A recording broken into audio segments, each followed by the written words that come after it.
How's it going, guys? And welcome to RC Cincy.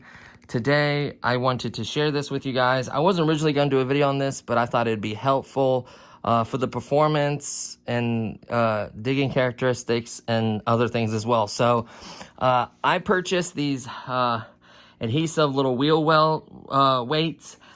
You would normally get these for like nicer rims where you don't want to clip on a weight to the side of the rim. Those are ugly in my opinion. These are a little more expensive, so you'd use these for nicer rims. They're basically this length, and then you can break the size you want, and they're very sticky. So the cool part about that is you can stack these. I basically stacked a few rows in here, and I basically used half of the box. Roughly 2 pounds is on here in the back. So the benefits of that is making the machine heavier. It'll be harder to pull itself forward because it'll have some weight. You have your arm all the way out there trying to lift something heavy. You're less likely to tilt because you have more weight on the back. And the cool part about these ones is if you like to paint them or even leave them back, wherever on this machine, sometimes they're on the side. You can stack a couple on the side like so. Obviously, you would stack them. Same thing on the back. That would look very realistic because these machines get actually weights like this put on there. It's kind of funny. So you could paint them yellow if you wanted to. I think they look good black with this color scheme. I didn't think about that till after the fact, but of course I want them tucked away where it wouldn't be accidentally knocked off. You can make a fancy bracket. You have a hole here, a hole there. So you can make a bracket where you can move the different weights and put different weights on the back. They do them for cranes as well to help with balancing it. And honestly, I think it's going to make a difference. So I bumped up from this machine weighs, I think it's like 20.8 or 21 pounds. And I bumped it up 2 pounds. So that's significant. 2 pounds in something this size is pretty significant. It should help with it pulling itself forward. As you may know, a lot of the higher end excavators are really heavy. They're like 60 pounds, 50 pounds all day long. So this is a lot lighter. And basically those machines are typically 1/14 scale. This one is 1/16, so it is technically a little bit smaller, but I think it's a great size to go with all the brewer guys and the construction stuff, and then a 1/16 scale truck I have, so everything works together. I'm really happy with that. And that was the last thing I really wanted to do to this. I thought about a sound box. I'm still debating on it. I really turned the sound, like I turn my lights off even on other excavators. I guess they're, because the sound box isn't that good. I always turn it off, so it's not that big of an issue. I may do it just for the scale, for my scale videos that I have coming up. So I may do the sound box just for that reason, to be honest with you. And then I may do that, but everything else is working great on the machine. The only thing is I did that video. Please change your fluid. Regardless, whether you have the metal little dust in there, change it regardless. I think you get higher quality fluid than compared to mass production fluid. So, that would make a tremendous difference on protecting the pump, keeping you from having leaks, creating the right pressure. It's just a lot of factors, that life of the fluid, life of the components. So it's very important, I think, that to change that. I went with Lucas because that's the brand I like and trust. Pick something good. Don't cheap out on it. One bottle will last you basically forever, like a gallon bottle like I have will basically last forever for this machine. And another guy made a tip saying to use a syringe with a little hose to go in there because it is hard to fill with the container they give you. Honestly, I just removed the lid because I wanted to see the fluid condition anyways. And I wanted to see how much was in there when it read that it was full. So those are off, my sneaky suspicion. they're shy, so you can fit more. So your best bet, in my opinion, is to remove this, remove the lid, look at the fluid, change the fluid if need be. I would change it regardless, honestly. And then go from there. I will check it in about, I don't know, probably about 3 or 4 runs, maybe 5 runs. Solid 30-40 minute of digging. That way to see if any more metal or powder or whatever comes off of the pump. I think all of it came off that's going to. This is much better fluid. I feel more comfortable even if a little bit's in there. I know it's not going to be perfect because I didn't disassemble every part and flush every part.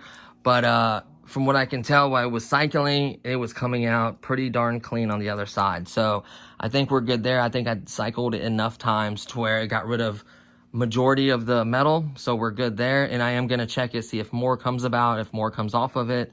But I feel completely comfortable. It is running great with this fluid. I'm not going to lie, guys. Like, with this fluid, it is running really, really good.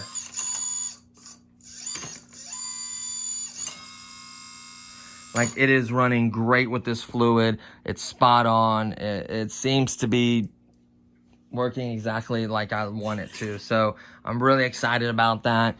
I'm excited about the quick disconnect. I was going to do this and the quick disconnect in one video. Not sure how long that's going to take to get here. So I figure why not share this with you guys so you guys can improve the balance and the weight. You have more weight out there with the arm. It's going to give you, obviously it's on this little shaky table, but it's going to give you a lot more strength for lifting, more because I have more weight towards the back. You're not going to tip as easily when you're digging. You're not going to pull yourself as easy. So I think that's going to make a huge difference. I will do a video showing you the difference, like how it digs afterwards, if you want to check out the first video. But to be honest with you, that was my first time digging with it. So take it as a grain of salt. You're going to get better on the sticks with time. But yeah. No leaks still to report. I still am going to do something about these kinks because this was like on this side, like this. This is how it was. This is why I didn't understand why they crossed these hoses over. I think this contributed to the kink. I think the lengths weren't correct. Of course, I moved it back to this side like so. And honestly, I'm just probably going to replace these rings, these runs. I will think about getting braided line if I can find it. Please let me know if you guys found any. I have not. I would love to change this section to braided. Put like a quick disconnect or whatever, a connection right here, and change this run to braided. And then I think that would make a huge difference on it flexing. If you don't get the length right, this is what it does. It crimps like this when you don't have the length and you don't have it ran properly. I think on this case, it's too long, it had nowhere to go, and it bent here. So, same place here. So, there's that. I don't think it's affecting the arm at all. It's running great. It's still moving just as fast as it originally was, so it doesn't bother me any really. Just unsightly. Like, it does not look good. There is a spring that you can get that kind of covers it, keeps it probably from doing that. I may, if I can't get the braided, I may try to spring, see how it looks. I did find the length of this. I did also buy a set of calipers. I did borrow the ones to identify this hose before I ordered it from work. And I bought me a set of calipers. This is 3 mil. I did actually technically order these fittings right here, which is 5 to 3. I ordered these, so it would be nice to have some extra ones. And then I'm also going to probably order some quick disconnect little coupler ones. I don't know what I'm going to use them for yet, but it's nice to have those. What else? That's about it. And then we're waiting on the quick disconnect for the bucket. That way it's easier to switch from a small bucket to a large bucket. Any other attachments I want to try out, a lot easier. So hopefully you also saw the video where it shows you all the parts and stuff you can buy for this and accessories. I thought that was like, had the most stuff out of all the websites that had the most stuff. Period. No one even had to come close to it. And I also found the tracks at that website. I may order 2 of these just to have them because these will wear out. And another thing that I'm pleasantly surprised about that is very significant is every single motor on this is brushless. So I should have realized it the way it's connected with the 3 wires coming from each ESC going to each motor. You can look at that and figure that out. It is 100% brushless. This is the first excavator that I honestly saw, because typically like either the drive motors are brushed, or this one, like on the RC 4-wheel drive, the main turning motor is brushed and the drive motors are brushed, because I guess with the large size of it and the gearing, the brushless just tears up the gears or something like that. For this one, it works out great. So I'm extremely happy about that. The longevity of brushless is so much better than brushed. Like 2-3 years, you'd probably be replacing these. Maybe sooner you're replacing it if they were brushed. Now being brushless, as long as you don't get something wedged in there and you keep forcing it back and forth, I would recommend just digging out the rock or whatever it is, then you're golden. So impressed with that. I did find some hinges that I could literally put right here and make this door open. I may do that, but I think what I'm gonna do is actually buy another cab and then work on that one and try it on that one. I don't want to ruin the main one. So if I get a good turnout, then I'll just switch the cabs, and I'll also have this one as a spare, because that would be awesome. So they do have this cab. You can buy it. It was on, of course, AliExpress, where I found all the other parts. So that's really cool to be able to do that. I also saw on the website that someone took this lid off and cut out this metal all the way around, all these vents, 1, 2, 3, 4, 5 vents, and then put like a nice meshed stuff on the backside, and then installed a fan. I think that would be cool to do that to help expel some of the heat. There is technically an opening right here, so technically heat can escape from there. That's really the only place, maybe the gaps and stuff. There is no other venting on it. I thought about removing like the plastic battery holder, so if you remove this, then you can see all the electronics. I thought about take where the plastic battery holder is, there's a little bit of space. I thought about making like 2 little brackets that would hold the battery, keep it from smashing, and then fitting a fan there. I don't know, maybe something like that. That'd be cool. I have not seen any issues or saw any issues when it comes to heat. So if you're digging in the summertime, no one reported any issues of it overheating or having problems like that. So that's good. I dug with it in the cold. It doesn't care. So obviously liquids expands and contracts in the heat and cold. So in the heat, it's gonna expand, and in the cold weather, it's gonna contract, thicken up. So that's something to think about. Make sure you still leave enough room for the hydraulic fluid. That's why I love removing the lid, to get a true accurate length. Make sure you push all the cylinders all the way in and all the way out and see the fluid level. Make sure it's not too much, and then put them halfway as well. I say when I first opened it, it was about 60-65% full. Now it's more like 70-75% full. So it's going to do a lot better on an incline. The pickups are all the way at the bottom of the tank. I appreciate that. There is a drain plug on this side, and there is other plugs on this side that you can access to drain it. And I'm trying to figure out, please let me know in the description, in the comments below, these 2 set screws on top, which one is for adjusting the pressure of the pump and which one is for bleeding.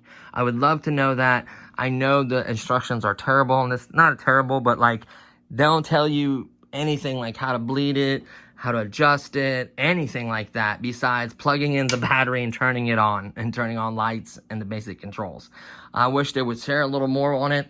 I know it's only been out about a year or so, and I think as far as the pump, the upgraded one they keep trying to like push on AliExpress looks exactly like this one. I also want to know that. So let me know if you know if this is a 2212 900 kV brushed motor. I wish there was a way to measure that or tell. There is no writing on it. The one that they're selling looks exactly the same. So I don't know. I would like to get to the bottom of that. If anyone knows the exact MPA operating of this, stuff like that, that'd be amazing. Please share, guys.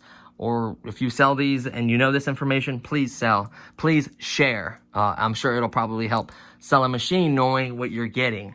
Is this a deal breaker with the crimping? No, you could replace these. This line's like $2. It's not a deal breaker. That was my length. Everyone else I saw on website so far, theirs has not. So mine was just the length they chose. Fine, I could deal with that. As far as the fluid having the metal in, that's a manufacturing issue. I think once you flush the fluid, it should have 0 problems, in my opinion. I will be letting you guys know, honestly, what's going to happen with mine and everything. But once I changed it, it feels great. It runs great. I put the extra weights in it. I'm just really, really liking this machine. I love how spot on it is with the cat. I cannot believe it. Yes, I have the sticker sheet for the cat, converting it to cat. These stickers are high quality and look so good. I really don't want to mess with it. Same thing with this turning on and having the little Kabolite thing on there. I like it. There's no reason to really hate on it. The quick disconnect does have a little hook, so I was disappointed that there weren't holes here where you can connect like a ring or some kind of connection. Even here, you could use a drill to do that. I may still do that, but at least now my quick disconnect will have like a hook right here on there, so I can hook up chains and stuff. I could disconnect the bucket and just use the boom as basically a crane.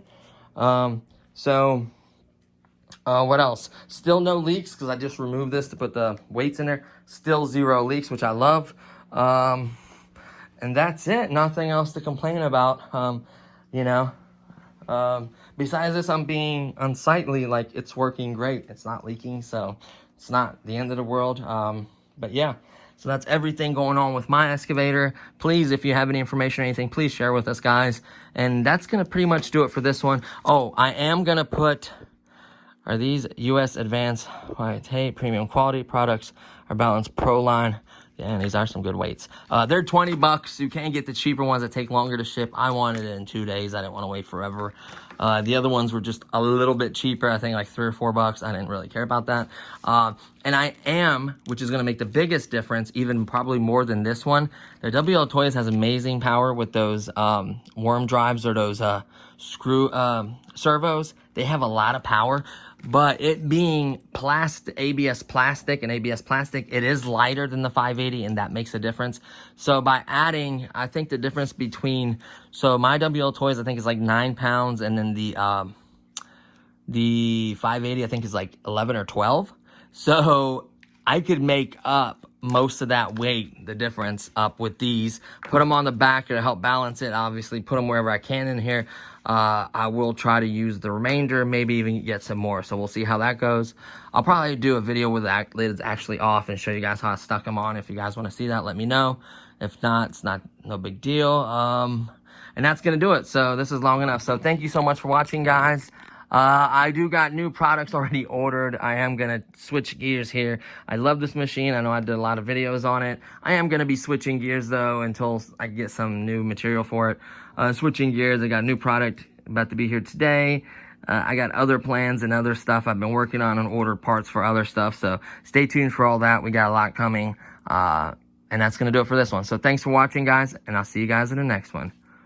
Peace.